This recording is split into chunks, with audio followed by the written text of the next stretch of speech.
وهو غطائي. ہم دیکھتے ہیں کہ ہمیں دین کی مجلسیں جو ہیں وہ چھوٹی مجلسیں نظر آتی ہیں، لیکن یہ مجلسیں جو ہیں یہ دنیا کے اعتبار سے چھوٹی ہیں، لیکن آخرت کے اعتبار سے اللہ تبارک و تعالیٰ نے ان مجلسوں پر مغفرت کے وعدے رکھے ہیں، کامیابی کے وعدے رکھے ہیں. فرمایا کہ جب بھی دنیا میں کہیں پر بھی دین کی مجلس لگتی ہے تو فرشتوں کی ایک جماعت جو ہے وہ گشت میں رہتی ہے کہ جہاں بھی دین کی مجلس لگے گی وہاں پہ وہ پہنچ جاتے ہیں، اور وہ جو ہیں اس مجلس کو گھیر لیتے ہیں، اس دین کی مجلس کو جو ہے وہ گھیر لیتے ہیں اور آسمان تک ایک قطار لگاتے ہیں اور اللہ تبارک و تعالیٰ سے عرض کرتے ہیں یا باری تعالیٰ فلانی جگہ فلانے بندے آپ کی کبریائی بیان کر رہے تھے، جنت کی طلب کر رہے تھے اور جہنم سے پناہ مانگ رہے تھے. اللہ تبارک و تعالیٰ جاننے کے باوجود ان سے فرماتے ہیں کیا انہوں نے مجھے دیکھا ہے، کیا انہوں نے جنت اور جہنم کو دیکھا ہے؟ تو فرشتے عرض کرتے ہیں یا باری تعالیٰ نہ انہوں نے آپ کو دیکھا ہے، نہ انہوں نے جنت کو دیکھا ہے، نہ جہنم کو دیکھا ہے. تو اللہ تبارک و تعالیٰ جاننے کے باوجود ارشاد فرماتے ہیں اگر انہوں نے مجھے دیکھا ہوتا، جنت کو دیکھا ہوتا، جہنم کو دیکھا ہوتا تو وہ کیا کرتے؟ تو فرشتے عرض کرتے ہیں یا باری تعالیٰ وہ اور زیادہ جنت کی طلب کرتے، اور زیادہ جہنم سے پناہ مانگتے اور زیادہ آپ کی کبریائی بیان کرتے. تو اللہ تبارک و تعالیٰ فرشتوں سے فرماتے ہیں کہ گواہ رہو فرشتوں میں نے ان سب کی مغفرت کر دی. تو اللہ تبارک و تعالیٰ نے ان دین کی مجلسوں پہ جو ہیں وہ کامیابی کے وعدے رکھے ہیں. اور فرمائے فرشتے بعد میں عرض کرتے ہیں یا باری تعالیٰ اس مجلس میں ایک ایسا بندہ بھی تھا جو دور کھڑا تھا، جو ذکر کر رہا تھا یا دعا کر رہا تھا، جو کچھ بھی کر رہا تھا، اپنی عبادت میں مشغول تھا. تو اللہ تبارک و تعالیٰ فرماتے ہیں کہ میں نے اس مجلس کی برکت سے اسے بھی معاف کر دیا. تو ان مجلسوں پہ اللہ تبارک و تعالیٰ نے مغفرت کے وعدے رکھے ہیں. اس کے بعد آج ہم دیکھتے ہیں کہ ہمیں نماز درست نہیں ہے، ہم نماز نہیں پڑھتے ہیں. ایسا کیا ہوا کہ ہم نماز نہیں پڑھتے ہیں؟ یہ سارا جو ہے وہ ہمارے ہی عمل ہیں جو ہمیں مسجد کی طرف نہیں لے کر جاتے ہیں. ہمارے پاس ایسے عمل ہیں کہ جو ہمیں صرف برائی کی طرف لے جا سکتے ہیں، یعنی کہ ہمارے پاس صرف برائی ہے، نیک اعمال تو ہمارے پاس ہے ہی نہیں. اس لیے ہمیں چاہیے کہ ہمیں بار بار جو ہے وہ توبہ کرنی ہے. جب ہم توبہ کریں گے ہم گناہوں سے فارغ ہو جائیں گے. اللہ تبارک و تعالیٰ اپنے پاک بندے کو اپنے گھر میں بلائیں گے. آپ کو میں ایک مثال دوں گا کہ اگر آپ کسی مہمان کو اپنے گھر میں لاتے ہیں تو آپ کیا کرتے ہیں کہ اگر وہ آپ کو پیارا ہوگا تو اس کو 1 یا 2 دن آپ اس کو اپنے گھر میں رکھیں گے، کھلائیں گے، پلائیں گے اور اس کی خدمت کریں گے. اگر اس سے بھی زیادہ پیارا ہوگا تو آپ اس کو گھر جانے ہی نہیں دیں گے. دوسرے دن، تیسرے دن، چوتھے دن، 5ویں دن اس کو اپنے گھر میں ہی رکھنا چاہیں گے. اسی طرح جب ہم صرف نیک اعمال کریں گے، توبہ کریں گے، اپنے گناہوں سے توبہ کریں گے تو ہم پاک صاف ہو جائیں گے. تو اللہ تبارک و تعالیٰ ظاہر ہے کہ اللہ تبارک و تعالیٰ اپنے پاک صاف بندوں کو اپنے گھر میں بلاتا ہے. اللہ تبارک و تعالیٰ نے دنیا میں کم و بیش 18,000 مخلوقات کو پیدا کیا. ان مخلوقات میں سے سب سے افضل انسان کو بنایا. کیوں بنایا سب سے افضل انسان کو؟ کیونکہ انسان جو ہے وہ دعوت و تبلیغ کا کام کرتا ہے، یعنی کہ دوسروں کو دین کی دعوت دیتا ہے. تبھی اللہ تبارک و تعالیٰ نے انسان کو اشرف المخلوقات کا درجہ دیا. تبھی اللہ تبارک و تعالیٰ نے انسان کو اشرف المخلوقات کا درجہ دیا ہے. اور یہ اشرف المخلوقات کا جو درجہ ہے اس کے اصل حقدار تو ہم نہیں ہیں، لیکن اس کے اصل حقدار جو تھے وہ صحابہ کرام رضوان اللہ تعالیٰ علیہم اجمعین تھے، جنہوں نے دین کے لیے قربانیاں دی، اپنی جانیں گنوائی، اپنا مال دین کے لیے وقف کیا، اپنی بیویوں کو بیوہ کیا، اور بہت سے کام جو صحابہ کرام رضوان اللہ تعالیٰ علیہم اجمعین نے انجام دیے، لیکن ان کاموں کو ہم انجام نہیں دے سکتے ہیں.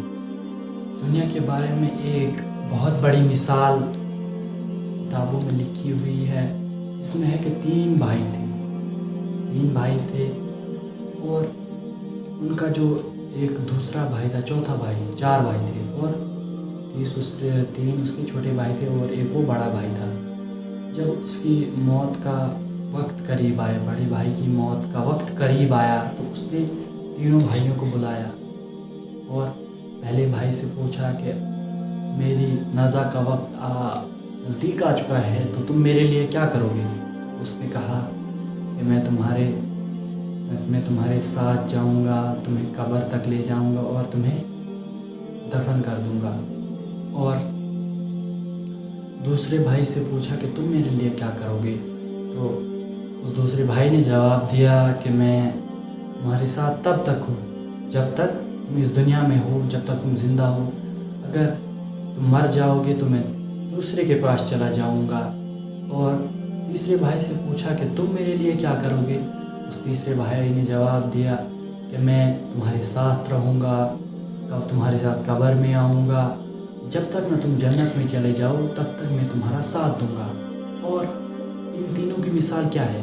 پہلا بھائی جو ہے جو اس کو دفن کرے گا، اس کے ساتھ اس کو کفن پہنائے گا اور اس کو قبر تک پہنچا دے گا، وہ ہے جو آج میں دنیا میں ہمارے رشتہ دار وغیرہ ہوتے ہیں، وہ ہے اس کی مثال۔ اور دوسری مثال جو ہے وہ ہے کیا، میں تمہیں کیا کروں گا کہ میں تمہیں صرف دنیا میں ساتھ دوں گا، اس کے بعد میں دوسرے کے پاس چلا جاؤں گا، وہ ہے مال دنیا میں صرف موت تک ہمارا ہے، اس کے بعد وہ دوسرے کے پاس چلا جانا ہے۔ اور تیسری مثال جو ہے وہ ہے اعمال کی، اعمال ہمارے ساتھ تب تک رہیں گے جب تک نہ ہم جنت میں داخل ہوں گے۔ تو ان مثالوں کو غور سے سمجھنا ہے کہ یہ مثال ہمارے میں کیا کہتی ہیں۔ اعمال ہی صرف ہمیں دنیا سے لے کر جانے ہیں، وہی ہمیں جنت تک پہنچائیں گے۔ اس لیے ہمیں چاہیے کہ ہمیں عبادت گزار بننا چاہیے، اللہ تعالیٰ کا شکر گزار بننا چاہیے۔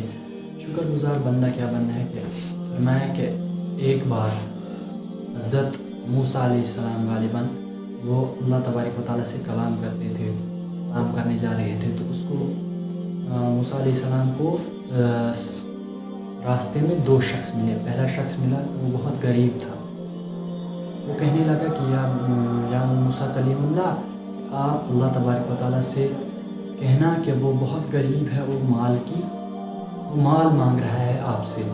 اور اس سے آگے اس کو دوسرا شخص ملا۔ موسیٰ علیہ السلام سے اس شخص نے فرمایا کہ یا موسیٰ کلیم اللہ، آپ اللہ تبارک و تعالیٰ سے کہنا کہ میں بہت مالدار ہوں، میرے مال میں کچھ کمی کیجیے۔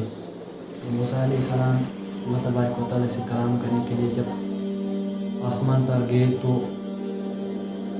موسیٰ علیہ السلام کچھ پریشان نظر آ رہے تھے۔ تو اللہ تبارک و تعالیٰ تو جاننے والے ہیں، اللہ تبارک و تعالیٰ نے موسیٰ علیہ السلام سے پوچھا کہ کیوں پریشان ہو؟ تو موسیٰ علیہ السلام نے کہا کہ